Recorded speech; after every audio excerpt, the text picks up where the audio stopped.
Imaćete demonstracije za zakon o radu, imaćete demonstracije za penzijonu reformu, imaćete demonstracije za svaki od pomenutih zakona. Imaćete demonstracije za svaku fabriku, za svako preduzeće koje restrukturiranje, čije restrukturiranje hoćete završiti. Apsolutno za svako. A vi mi kažete zašto neće da budu demonstracije.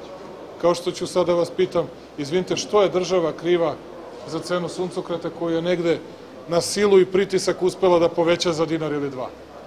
I ako ima i jedan od vas ovde da može da mi objasni kako je to država kriva, evo ja ću da prihvatim taj odgovor.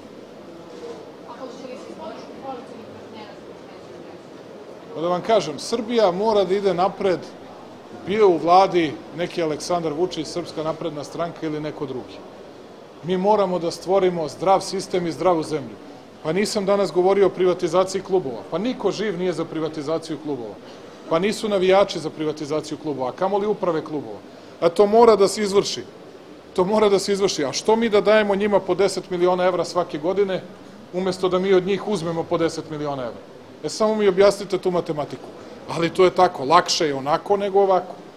Sad će da bude mnogo teže, pa neka se bune, platit ćemo političku cenu, sići ćemo s vlasti, ali taj točak više niko neće moći da vrati unazad. Nema ni jedna laka stvar od ovih koje sam nabrojao, ni jedna.